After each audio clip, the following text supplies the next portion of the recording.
Meu bom dia para todos aqui na Avenida Goiás, Goiânia.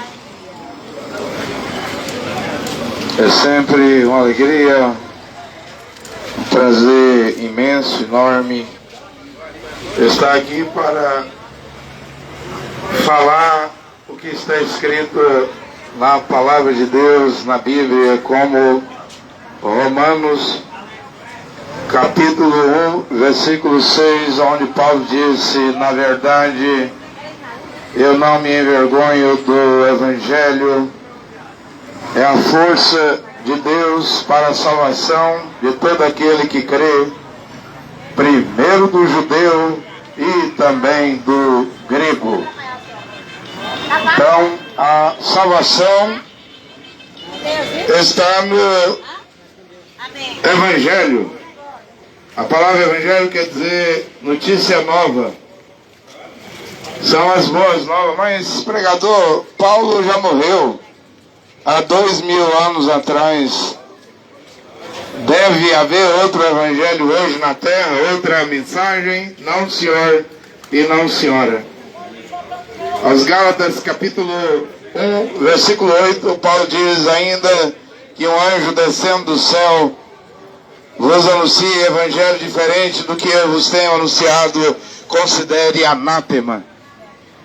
Deve ser considerado anátema. Portanto, o evangelho que Paulo pregou no seu dia, há 2000 anos atrás, ainda hoje é o evangelho eterno. Não há dois evangelhos, não há duas pregações, não há duas mensagens, apenas a mensagem de Paulo. Ainda está valendo hoje. Fosse na presença de Paulo ou na ausência de Paulo, suas palavras, o que ele escreveu aí na Bíblia, é o maior escritor da Bíblia.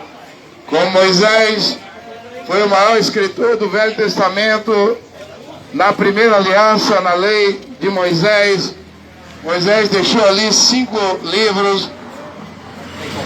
E veja que mesmo depois da morte de Moisés, a lei de Moisés estava valendo. Valeu no tempo de Josué. Josué tinha que pregar, repetir, decorar e viver a lei de Moisés. E assim foram os juízes e todos os profetas do Velho Testamento. É dito que a lei foi até João Batista, o último profeta do período da lei. Todos os 5 livros de Moisés, a Torá, o Tanakh, o Pentateuco, contendo 613 mandamentos, estava a valer para os dias de Jeremias, Isaías, os dias de Ezequiel, os dias de Daniel. Não importa quem fosse o pregador, se era a primeira aliança, a lei mosaica, a lei estava valendo. Mesmo Machia e Yehoshua, Jesus Cristo, quando veio, nasceu debaixo da lei, veio segundo a lei, cumpriu toda a lei. Ele mesmo disse em Mateus 5,17, eu não vim para revogar a lei ou destruir a lei, mas vim para cumprir. Veja, só há 2 alianças na Bíblia: a antiga aliança, o Velho Testamento, e a nova aliança, o Novo Testamento. E Paulo é o maior escritor da maior quantidade de livros da Bíblia. E como valeu a lei de Moisés, os livros de Moisés, a obediência aos mandamentos de Moisés, levava para o céu, salvava qualquer hebreu, judeu, mesmo um gentio, que se circuncidasse e se tornasse judeu e obedecesse à lei de Moisés, no Velho Testamento seria salvo. A mesma coisa aqui agora no Novo Testamento. Nós ainda estamos na nova aliança. Não tem outro evangelho. É o evangelho de Paulo. É a mensagem de Paulo que está valendo. Na verdade, eu não me envergonho do Evangelho, disse Paulo. É a força de Deus para a salvação de todo aquele que crê. Em primeiro lugar, dos judeus. Porque Paulo era judeu, era da tribo de Benjamim. Depois do grego, quando fala os gregos, é as nações, os povos, as etnias. Isso inclui nós, os brasileiros. Mas mesmo depois de 2000 anos, a palavra de Deus, a revelação de Deus, a revelação de Yahushua Mashiach a Paulo no caminho de Damasco ainda está valendo hoje. E por que está valendo? Porque a Bíblia, a palavra de Deus, ela não é velha e nem moderna. A Bíblia, a palavra de Deus, ela é eterna. O mundo será julgado pela Bíblia. No último dia do trono branco final, é dito lá que vai abrir-se os livros. Também vai abrir outro livro no dia do trono branco, do juízo final, que é o livro da vida. Cada um vai ser julgado de acordo com as coisas que estão escritas nos livros. E aquele, a importância do livro da vida, mas primeiro a importância da Bíblia. O mundo será julgado pela Bíblia. A Bíblia é a palavra de Deus. No princípio era o verbo, a palavra, João capítulo 1, versículo 1. O verbo, a palavra estava com Deus. João capítulo 1, versículo 1. E o verbo, a palavra, era Deus. De quem a Bíblia está a falar aí? Quem é esse personagem que é a palavra de Deus? Esse é Yahushua Mashiach, Jesus Cristo. É o Filho de Deus, que é o nosso Redentor na cruz do Calvário. Mas como ele pregou o Evangelho, seu Evangelho, somente as 12 tribos de Israel, mais tarde, no livro de Atos, capítulo 9, ele enviou Paulo. E Paulo recebeu em totalidade a revelação de Deus para a humanidade, para as nações, escrevendo carta para os turcos na Turquia, a carta de Éfeso, escrevendo carta para europeus, a carta aos romanos, europeus como os gregos, em Corinto, em Colosso, em Tessalônica, em muitas cidades, Filipos, como vemos a carta dos filipenses. Paulo disse em Hebreus, capítulo 13, versículo 8, que Yahushua Mashiach, Jesus Cristo, é o mesmo ontem, hoje e para a eternidade. O que significa isso? Significa que o que está registrado na Bíblia, na palavra de Deus, nas Santas Escrituras, nas Sagradas Letras, é para a eternidade. Sim, é para a eternidade. O Salmo 119, versículo 85 está escrito que a palavra de Deus permanece para sempre no céu. Mas o que é a palavra de Deus? É a Bíblia. É as Escrituras, que não deve tirar nada delas, não deve acrescentar nada à Bíblia, não pode retirar, tirar, não pode acrescentar, não pode adicionar, mas também não pode alterar, fazer modificação. Tem que ser do jeito que está escrito. E quando olhamos o mundo do século 21 hoje, principalmente o mundo de igrejas, as igrejas estão distantes da palavra de Deus, das Escrituras, há milhares e milhares, dezenas de milhares de quilômetros. Não se iguala, não se alinha, as igrejas de hoje não se alinha com as Escrituras Sagradas, nem mesmo os pregadores se alinham com Paulo, que foi o primeiro pregador para as nações. Eu tenho algo a dizer aqui nesta manhã a vocês que estão ouvindo esta pregação. Hoje, se um pastor de igreja, um pregador de igreja, um profeta, um homem que se diz profeta, um homem que se diz apóstolo, se ele quiser ir para o céu, ele precisa arrumar um emprego secular e trabalhar. Por quê, pregador? Porque Paulo nunca mandou pagar dízimo. Paulo nunca mandou pagar 10% do seu salário à igreja, a pastor, a reverendo, a teólogo. A Bíblia diz que Paulo trabalhava de dia e de noite nas fadigas. Era um fazedor de tenda tendo até o direito, como pregador da igreja, dar o pão, ou seja, o café da manhã, o almoço, o lanche e a janta a ele. Mas mesmo tendo esse direito, Paulo diz que não usou desse direito que lhe pertencia para dar exemplo. Qual é o modelo de Paulo? Qual é o tipo de Paulo? Qual é a forma que Paulo trabalhava? Muito diferente dos pregadores, pastores, reverendos, doutores, profetas, apóstolos de hoje, bispos, missionários. É tudo em prol do dízimo. Você deve ouvir isso. Números 28 e o livro de Levítico diz que dízimo é para ser entregue à tribo de Levi. Se você ler o Velho Testamento, havia 12 tribos. Cada tribo recebeu uma porção de terra. Mas quando chegou nos levitas, em Números 28, no livro de Levi, é dito ali que Deus disse aos levitas: não darei terra, mas eu, o Senhor, Jeová, o próprio Deus, serei a vossa porção. Os dízimos me pertencem. Então os dízimos serão a porção dos levitas. Por quê? Porque eles iriam fazer um serviço na tenda da adoração, no templo. Como eles serviriam a Deus no sacrifício, na adoração, todo aquele ritualismo que o Velho Testamento tinha, o dízimo pertencia aos levitas. É por isso que Jesus Cristo, estou pregando, dá licença. É por isso que Jesus Cristo disse em Mateus 23, 23, ele diz assim: ai de vocês, escribas, fariseus, seus hipócritas, que pagais o dízimo do endro, cominho, hortelã, de tempero, e menosprezais o mais importante da lei, que é o juízo, a misericórdia e a fé.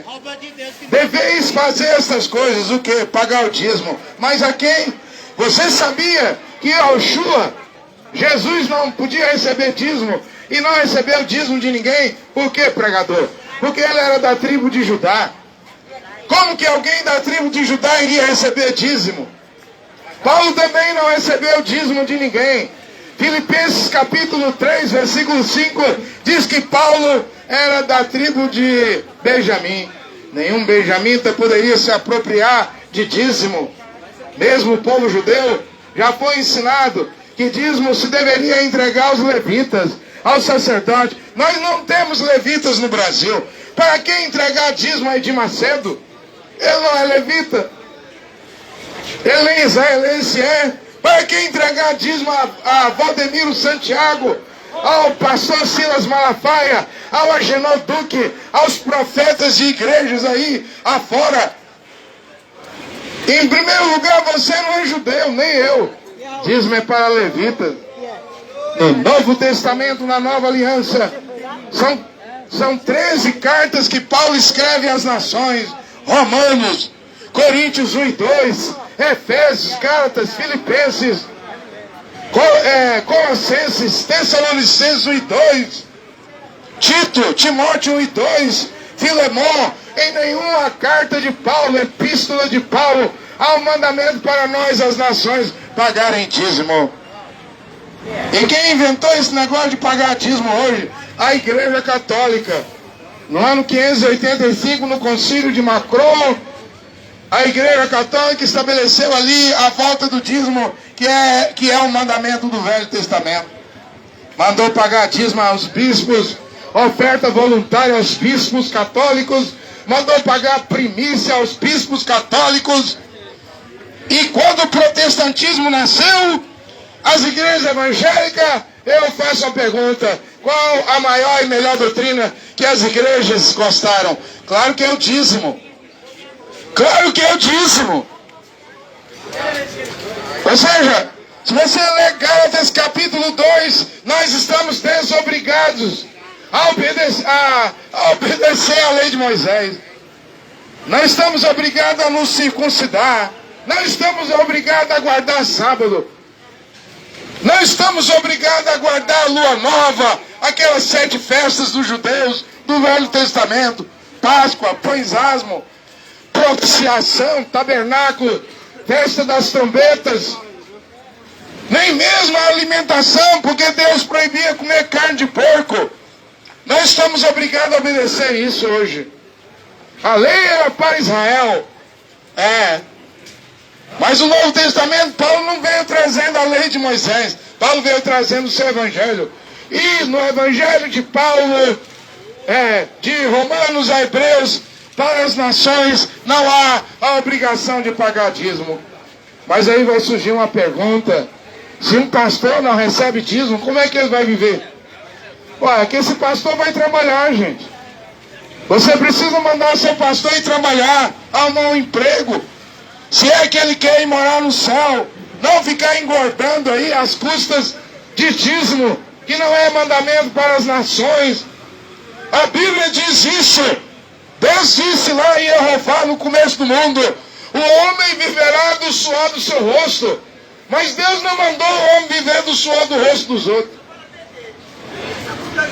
Você vai trabalhar, vai suar seu rosto, gastar suas energias para dar contribuição financeira para pastor, para dar dízimo para pastor, sendo que Paulo não mandou pagar dízimo. Isso veio do catolicismo romano. É tempo de ouvir o verdadeiro evangelho. É tempo de ouvir o verdadeiro ensinamento que Paulo pregou e deixou para nós. Está aqui ainda hoje. O evangelho de Paulo é o evangelho eterno. Martim Lutero disse: a Bíblia não é um livro velho e nem moderno, mas é um livro eterno.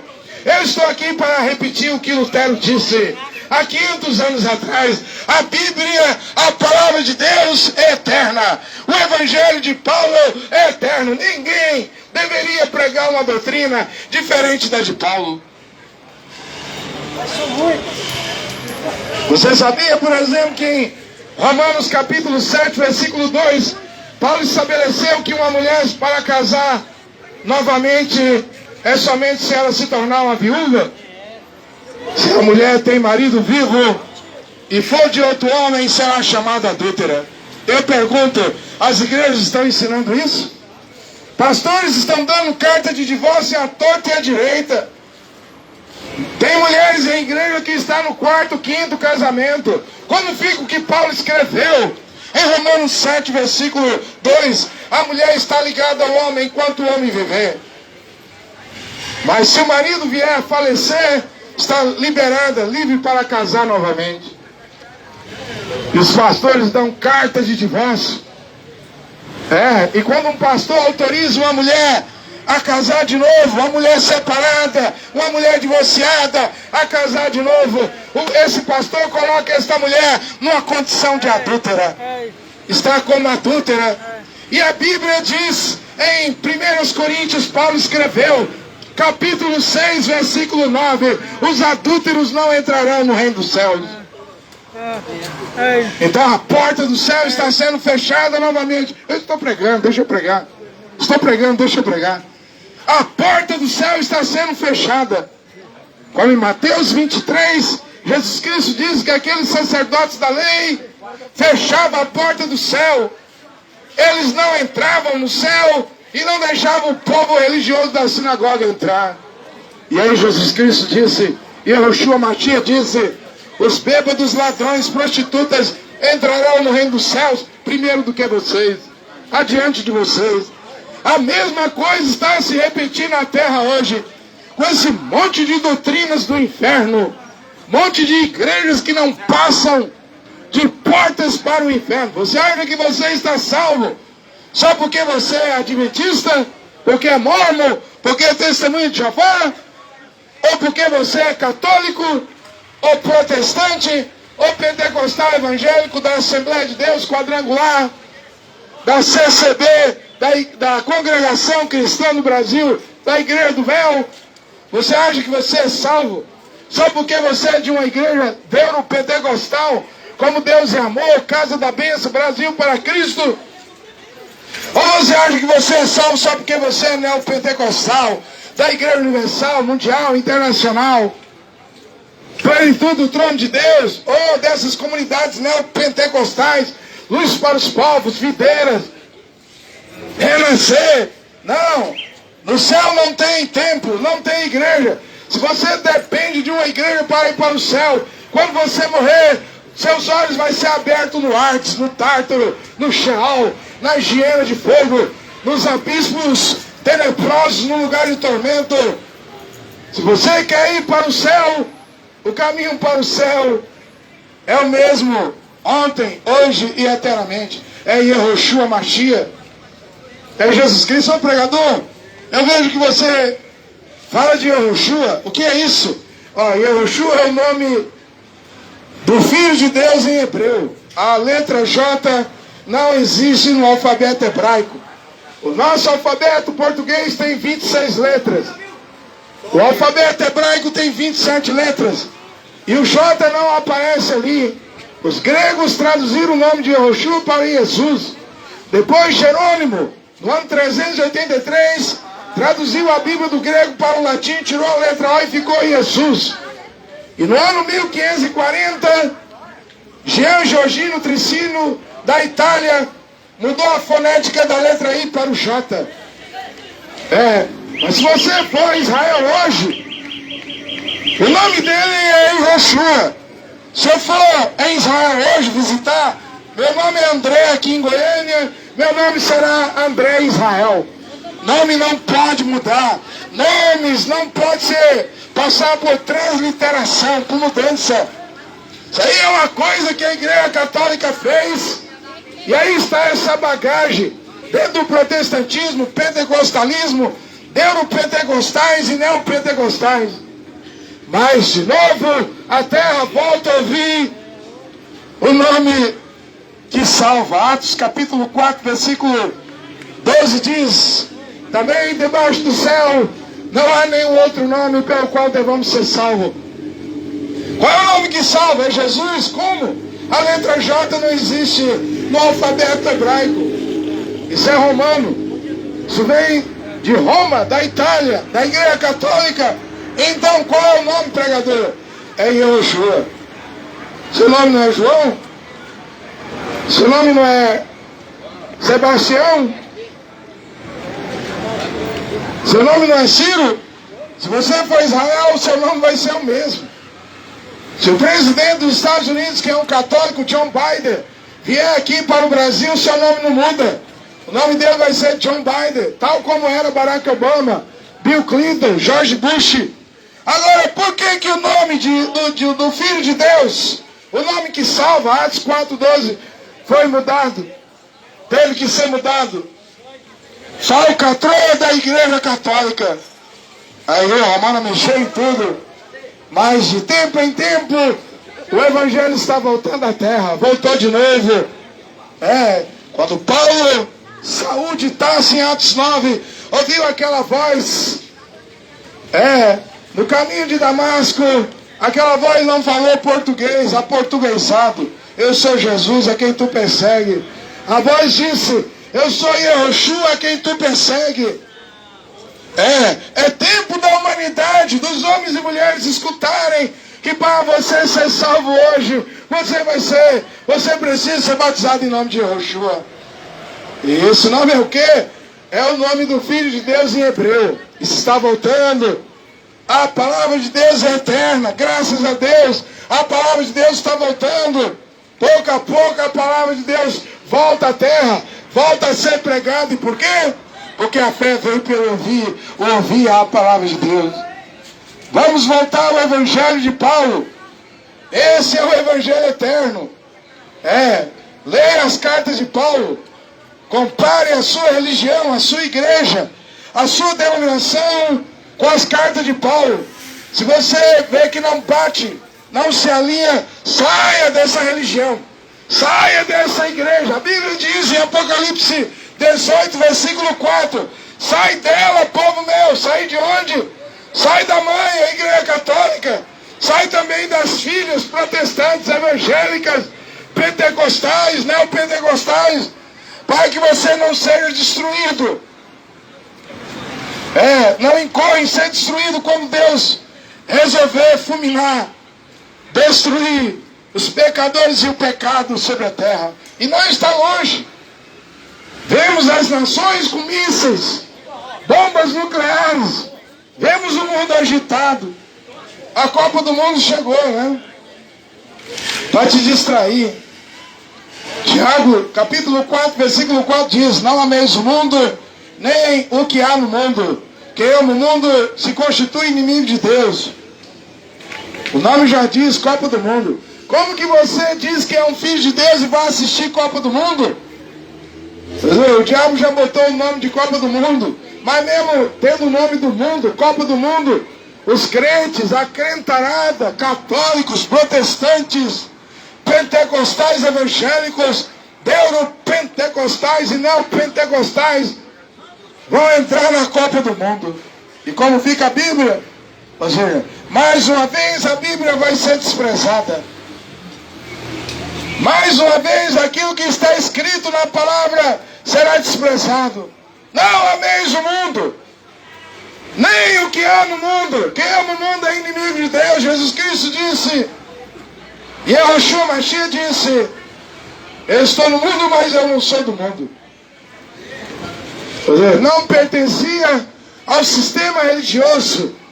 Ele não pertenceu ao sistema político.